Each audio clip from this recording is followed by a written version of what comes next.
Hallelujah. ദൈവത്തിന് സ്തോത്രം ചെയ്യുന്നു. വാസ്തവത്തിൽ ഇങ്ങനെയുള്ള ആത്മിക മർമ്മങ്ങൾ ഇവിടെ കുഞ്ഞുങ്ങളുടെ ആത്മിക നവോത്ഥാനത്തിന് കാരണമായി തീരട്ടെ. ദൈവം പറഞ്ഞ ആ ദൂതിന്റെ ആഴം ഒന്നുകൂടെ ഞാൻ ഊന്നി പറഞ്ഞ് നിങ്ങൾക്ക് വേണ്ടി പ്രാർത്ഥിച്ച് അവസാനിപ്പിക്കാൻ പോകുകയാണ്.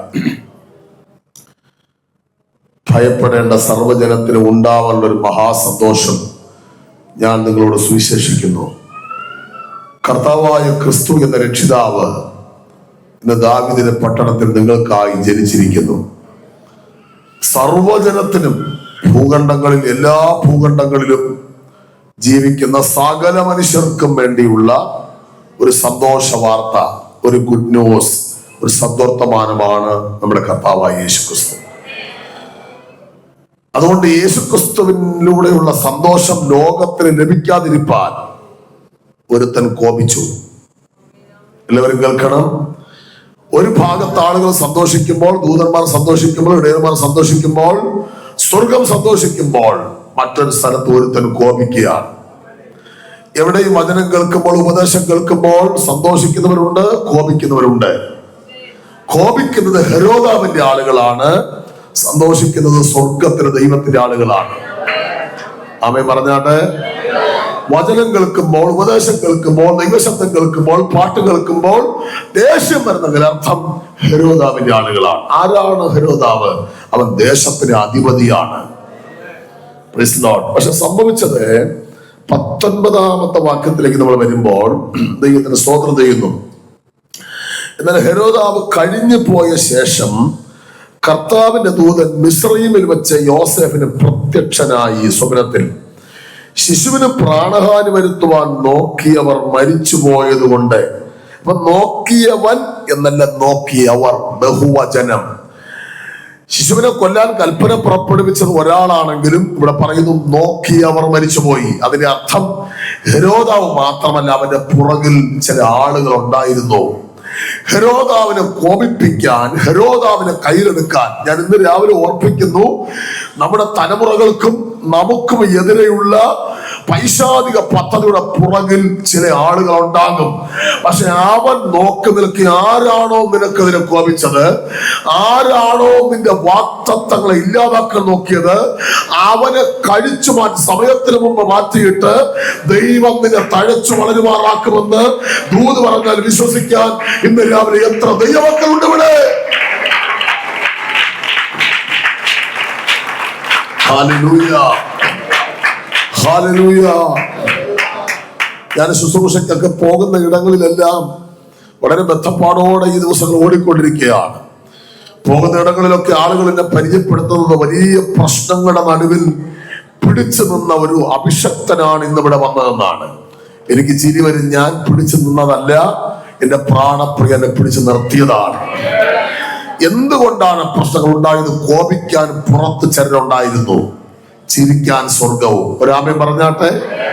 ഇന്ന് പകൽ വാക്തത്വം കേട്ട നിങ്ങൾ ജീവനോടെ ഇരിക്കാതിരിക്കേണ്ടതിന്, കേട്ട ദൂതം നിങ്ങൾ നിറവേറാതിരിക്കേണ്ടതിന് കോപിക്കുന്ന ഹെരോദാവ് അവിടെ നിൽക്കട്ടെ. സമയമാകുമ്പോൾ അവനെ ഭൂമിയിൽ നിന്ന് ദൈവം മാറ്റും. നിന്റെ തലമുറകളെയും എത്തിക്കേണ്ടിടത്ത് എത്തിക്കുന്ന ഒരു ദൈവം ഈ 2026 മെയ് മാസം 31-ാം തീയതി ദൂത് പറയുന്നു. നീ കേട്ട ദൂതം നിന്റെ മേൽ നിവർത്തിയിരിക്കുവാൻ തടസ്സമായി ഏത് വലിയ രാജാവ് എഴുന്നേറ്റാലും അവന്റെ പദ്ധതി നടക്കുകയില്ല, അവന്റെ വിചാരം നടക്കുകയില്ല. ദൈവത്തിന്റെ പദ്ധതി നിറവേറും. ഞാനിവിടെ ഇരിക്കുന്ന എന്റെ വാത്സല്യ കുഞ്ഞുങ്ങളോട് ഞാൻ പറയട്ടെ, അവനെ ഒന്നിനും കൊള്ളത്തില്ലെന്ന് പറഞ്ഞ് മാറ്റി നിർത്തിയ ഒരാളായിരുന്നു ഞാൻ. ഒരുപാട് പ്രാവശ്യം ഞാൻ സാക്ഷ്യം പറഞ്ഞുകൊണ്ട് എനിക്കറിയാം അവനൊന്നിനും കൊള്ളില്ല. കാരണം 2 ചെവിയും പഴുത്തൊലിക്കുന്ന ഒരുത്തൻ, എപ്പോഴും മൂക്കിൽ കൂടെ ഇങ്ങനെ ഒലിക്കുന്ന, സ്തോത്രം ചെയ്യുന്നു, ജലദോഷം വിട്ടുമാറാത്ത ഇസ്നോഫീലി എന്ന രോഗത്തിന് അടിമയായ ഒരുത്തൻ, ചെറിയ പ്രായത്തിലെ കണ്ണിന് കാഴ്ചയില്ലാത്ത പൊട്ടക്കണനായ -13.5 13.5 ഗ്ലാസ് വെച്ച ഒരു മനുഷ്യൻ, ദൈവത്തിന് സ്തോത്രം ചെയ്യുന്നു, കുടുംബത്തിനകത്ത് പൊട്ടൻ എന്ന് എന്നെ വിളിച്ചുകൊണ്ടിരുന്ന ഒരു മനുഷ്യൻ, അങ്ങനെ വിളി കേട്ട ഒരു മനുഷ്യൻ, ആമേൻ, ആർക്കും കൊള്ളില്ലെന്ന് എന്ന് പറഞ്ഞ് വിധി എഴുതിയ ഒരു മനുഷ്യൻ, ഞങ്ങളുടെ കുടുംബത്തിനകത്ത് വിദ്യാഭ്യാസമുള്ള ആളുകൾ എന്ന് പറയുന്നത് എന്റെ കൊച്ചപ്പന്റെ വൈഫ് കുഞ്ഞമ്മ നല്ല വിദ്യാഭ്യാസമുണ്ട്. ദൈവത്തിന്റെ സ്തോത്രം. അവർക്ക് ജോലിയൊന്നും കിട്ടും, BA ഒക്കെ പഠിച്ചതാണ്. എന്റെ അങ്കിള്, അമ്മയുടെ ബ്രദർ, മറ്റാരും വിദ്യാഭ്യാസമുള്ളവരില്ല. പക്ഷെ നിങ്ങൾ കേൾക്കണോ, അവരുടെയൊക്കെ തലയ്ക്ക് മുകളിലാണ് ഈ കഴുതിയെ ദൈവം എഴുന്നേൽപ്പിച്ചു നിൽക്കുന്നത്. ഞാൻ എന്റെ കാര്യം പറയുമ്പോൾ നിങ്ങൾ അറിയേണ്ട ഒരു കാര്യം, മക്കളെ, സന്തോഷിക്കുമെന്ന്, ആനന്ദിക്കുമെന്ന്, നീ ഉയർത്തപ്പെടുമെന്ന്, നിന്റെ കുടുംബം അനുഗ്രഹിക്കപ്പെടുമെന്ന്. ഇനി ചില മാർക്ക് കുറഞ്ഞ ഒരു വിഷയം പോയ പിള്ളേരൊക്കെ ഇങ്ങനെ വിഷമിച്ചിരിക്കുന്ന പോലെ തോന്നുന്നു. വിഷമിക്കുന്നു വേണം മക്കളെ, നിങ്ങൾ മറ്റുള്ളവരുടെ മുകളിൽ കയറി വരും. സത്യം പറയുകയാണ്. എന്റെ കൂടെ 10ാം ക്ലാസ്സിൽ പഠിച്ച ഒരു അജിത്ത് എന്ന് പറഞ്ഞൊരു പയ്യനുണ്ട്. ഭയങ്കര സുന്ദരനാണ് കാണാൻ, നായർ കുടുംബത്തിൽപ്പെട്ട ഒരു പയ്യനാണ്. അവന് എന്നെ ഇഷ്ടമില്ല. ഞാനിങ്ങനെ ചെവിയിൽ പഞ്ഞൊക്കെ വെച്ച് നടക്കുന്നത് എന്നെ ഇഷ്ടമില്ല, എന്നെ അടുത്തിരുത്തൂല.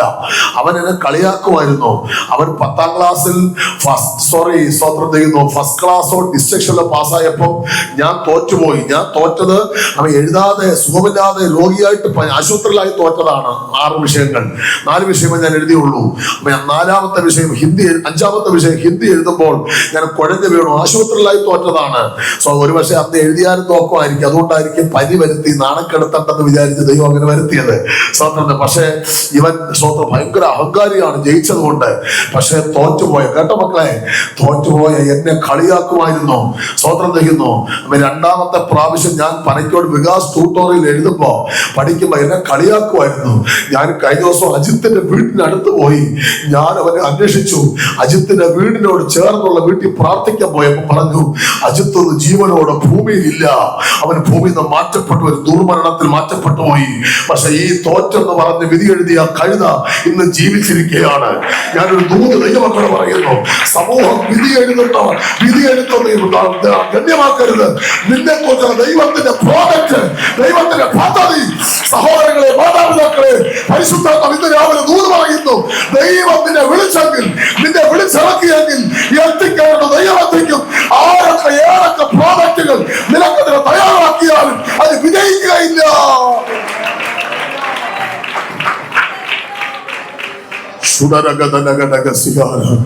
കണ്ണ് നിറഞ്ഞു പോവുകയാണ് ചിലപ്പോഴൊക്കെ ദൈവത്തിന്റെ അത്ഭുതങ്ങൾ കാണുമ്പോൾ. ഞാൻ മാത്രമല്ല, ഇതുപോലെയുള്ള എത്ര അഭിഷേകം ഇവിടെ തന്നെ പ്രസംഗിച്ച സുനിൽ പാസ്, നിങ്ങൾക്ക് ഓർമ്മയുണ്ടാവും. പോകുമ്പോൾ അദ്ദേഹത്തിന്റെ സാക്ഷി വായിക്കാൻ അറിഞ്ഞൂടാത്ത മനുഷ്യൻ, അവൻ 7ാം ക്ലാസ്സിലോ 8ാം ക്ലാസ്സിലോ ഒന്നും കയറിയിട്ടില്ലാത്ത, പഠിത്തമില്ലാത്ത മനുഷ്യൻ. നിങ്ങൾക്കറിയാമോ, പാസ് PN സഖറിയ, അസംബ്ലീസ് ഓഫ് ഗോഡിൽ ഉന്നതനായ മനുഷ്യൻ. അദ്ദേഹം എഴുതിയ ബൈബിളിന്റെ വെളിപ്പാട് പുസ്തക വ്യാഖ്യാനം ഒന്നും എനിക്ക് മനസ്സിലായിട്ടില്ല. അത്ര ഭക്തൻ. അദ്ദേഹത്തിന്റെ വിദ്യാഭ്യാസം 3ാം ക്ലാസ് ആണ്. ഞാൻ പറയുന്നത് ലോകത്തിന് ജ്ഞാനമല്ല, ദൈവത്തിന് ആവശ്യം. അത് നമുക്ക് വേണം. സ്വത്രം. ഞാൻ പഠിച്ചു, എനിക്ക് ഭയങ്കര മാർക്ക് എന്ന് പറഞ്ഞ് ഉയരണ്ട. സ്വത്രം ചെയ്യുന്നു. ഇന്ന് പകലിൽ വിനയത്തോടിരിക്കെ താഴ്മയുള്ളവനെ ഉയർത്തുവാൻ കഴിവുള്ളവർ ദൈവം. ഞാൻ രണ്ടാമതൊരു ഭാഗം കൂടെ ഞാൻ ആ ദൂതിന്റെ മറുഭാഗം കൂടെ പറയാം. രാത്രികളെ പകലാക്കി പഠിച്ച് ജയിച്ച ചില മക്കൾ ഇവിടെ വന്ന് സമ്മാനം മേടിച്ചു. കൊച്ചു സമ്മാനമാണ്, അതിനകത്ത് ഒരു കെട്ട് നോട്ടൊന്നുമില്ല. നിങ്ങൾക്കൊരു പ്രോത്സാഹന സമ്മാനം തന്നേ ഉള്ളൂ. പിള്ളേർക്ക് ചിന്തിക്കും, ഇന്ന് പിള്ളേർക്ക് അതിനിടയ്ക്ക് ചില സാധനങ്ങൾ വരുവായിരിക്കുമ്പോ, ഡാഡി എത്ര രൂപയായി ഡാഡി? ഗ്രേസ് ചോദിക്കും. ഞാൻ പറഞ്ഞു 2000 രൂപ. അയ്യോ, അത്രേ ഉള്ള 2000 രൂപയ്ക്ക് പോലും വിലയില്ലാത്തൊരു കാലം. ഇവനോട് പറയാം, നമുക്ക് 2000 രൂപ നീ ഉണ്ടായിക്കൊണ്ടുപാടാ. അത് പറ്റൂല. ദൈവത്തിന് സ്തോത്രം ചെയ്യുന്നു. അയ്യോ, അത്രേ ഉള്ള എന്ന് പറഞ്ഞാൽ പിള്ളേർക്ക് പോലും ക്യാഷിന്റെ വില അറിഞ്ഞാത്തൊരു കാലമാണ്. അവർക്കറിയില്ല. സ്വന്തം ചെറിയൊരു പ്രോത്സാഹനം തന്നേ ഉള്ളൂ. പക്ഷെ ഞാനൊരു കാര്യം പറയാം, ഇവിടെ നല്ല മാർക്ക് മേടിച്ച് വിജയിച്ച കുഞ്ഞുങ്ങളുണ്ട്. ഞാൻ അവരോട് പറയാം, നിങ്ങൾ ഉറക്കളിച്ചത്, നിങ്ങൾ അധ്വാനിച്ചത്, നിങ്ങൾ പഠിച്ചത് സ്വന്തം നാളെ പ്രയോജനമായി വരാതെ വണ്ണം നിങ്ങൾക്കെതിരെ കോപിക്കുന്ന മറ്റൊരുത്തനുണ്ട്. അവന്റെ പദ്ധതി അടുത്ത മേഖലയിൽ നീ കയറുമ്പോൾ കാണിച്ചു തരാം, അടുത്ത കോളേജിൽ കാണിച്ചു തരാം. പക്ഷെ നിങ്ങൾ പറയണം, ഇല്ല, ഇവിടെ എന്നെ ജയിപ്പിച്ച ദൈവം അവിടെയും എന്നെ ജയിപ്പിക്കും, ഇവിടെ എന്നെ വളർത്തിയ ദൈവം അവിടെയും എന്നെ വളർത്തും. ഇന്ന് രാവിലെ വിശ്വസിക്കുന്ന ദൈവം നിങ്ങൾ ആത്മാവിൽ പ്രാർത്ഥിച്ച് ദൈവമെടുക്കട്ടെ.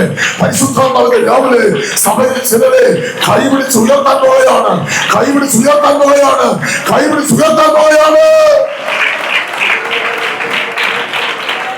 Hallelujah, hallelujah, hallelujah, hallelujah. കർത്താവിന്റെ ദൂതൻ പ്രത്യക്ഷപ്പെട്ട് പറഞ്ഞു, യോസേഫേ, നീ നിന്റെ ഭാര്യയെ കൂട്ടി ഈ കുഞ്ഞിനെയും കൊണ്ട് മിസ്രൈമിലേക്ക് പോകാൻ പറഞ്ഞു. എന്താ കാര്യം അറിയാമോ? ബത്ലഹേമിൽ വളരേണ്ടവൻ, ജെറുസലേമിൽ വളരേണ്ടവൻ, ആരാധിച്ചു വളരേണ്ടവൻ ഒളിച്ചു പാർക്കാൻ പോവാണ്. എല്ലാവരും കേൾക്കുന്നുണ്ട് ഈ ദൂത്? ആരാധിച്ചു വളരേണ്ടവൻ ഒളിച്ചു പാർക്കാൻ പോവുകയാണ്. എവിടെ പോകുന്നു? മിസ്രയീമിൽ. ശിശുവിനൊന്നും അറിയില്ല. പക്ഷെ ശിശുവിനെ ഉലകത്തിൽ അയച്ച ദൈവത്തിന് അറിയാം. കുറച്ചു ദിവസം ഒളിച്ചിരിക്കേണ്ടി വന്നാലും, കേൾക്കുന്നുണ്ടോ ദൂത്? അല്പ ദിവസം മറിഞ്ഞിരിക്കേണ്ടി വന്നാലും, സ്വതന്ത്രം സ്വതന്ത്രം സ്വതന്ത്രം സ്വതന്ത്രം, അവനവിടെ യേശു കർത്താവ് ശിശുവിടെ ഒളിച്ച് അപ്പന്റെ അമ്മയോട് പാർക്കുമ്പോൾ നാട്ടിൽ മരണം നടക്കുകയാണ്. ഭയങ്കര ദൂത് കേട്ടോ, ഭയങ്കര ദൂത്, ഭയങ്കര ദൂത്. സ്വതന്ത്രം ചെയ്യുന്നു. യേശു കർത്താവും അപ്പനും അമ്മയും മിസ്രയീമിൽ ചെന്ന് കുറച്ചു നാൾ ഒളിച്ചു പാർക്കുമ്പോ യേശുവിന്റെ പേര് പറഞ്ഞ നാട്ടിൽ നിലവിളി ഉയരുകയാണ്. കേൾക്കുന്നുണ്ടോ നിങ്ങൾ? എന്തായാലും നിലവിളി വരാൻ കാരണം പറഞ്ഞ് ജനിക്കുന്ന ശിശുക്കൾ, 2 വയസ്സിന് താഴെ പ്രായമുള്ള കുഞ്ഞുങ്ങൾ എല്ലാവരും കൊല്ലപ്പെടണം. റാമയിൽ ഇതാ കൂട്ടം നിലവിളി കേൾക്കുന്നു. അമ്മമാർ നിലവിളിക്കുന്നു. പക്ഷെ വാക്തത്വമുള്ള കുഞ്ഞ് മിസ്രയീമിൽ സുരക്ഷിതമായി വളർത്തപ്പെടുന്നു.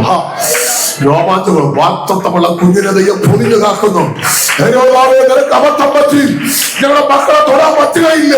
ഇത് വാക്തത്വമുള്ള കുഞ്ഞുങ്ങളാണ്. ഇവരെ സൂക്ഷിക്കുന്നവർ ദൈവമുണ്ട്, ഇവരെ കാക്കുന്ന ദൈവമുണ്ട്.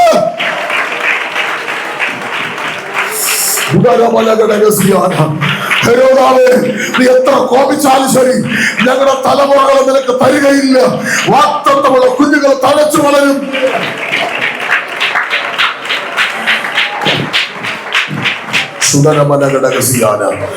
സ്തോത്രം. 12:10 പ്രസംഗം ഞാൻ അവസാനിപ്പിക്കുകയാണ്.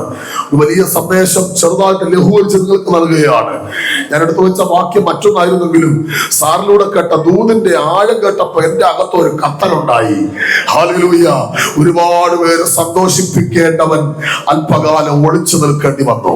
ഒരുപാട് പേരെ സന്തോഷിപ്പിക്കേണ്ടവൻ ഏലിയാവിനെ നോക്ക്, അല്പകാലം ഒളിച്ചു പാർക്കേണ്ടി വന്നു. പക്ഷെ ഒരുപാട് പേരെ സന്തോഷിപ്പിക്കാനിടയായി.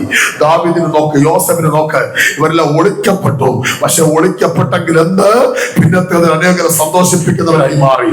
അല്പകാലം തലകുനിക്കപ്പെട്ടാലും, അല്പം നാളുകൾ വേദനിച്ചാലും, അല്പം മനസ്സ് തകർന്നാലും, അല്പം ഒറ്റപ്പെട്ടാലും, എല്ലാവരും മാറ്റി നിർത്തിയാലും സ്വർഗം പറയുന്നു നിന്നെ പുരമുകളിൽ കൊണ്ടുവരുന്ന ഒരു ദൈവം, പൊതു മേഖലയിൽ കൊണ്ടുവരുന്ന ഒരു ദൈവം ഇന്ന് ജീവിച്ചിരിപ്പുണ്ട്. സഹോദരങ്ങളെ, എല്ലാ കണ്ണുകളും ഇന്ന് അടയ്ക്കാം.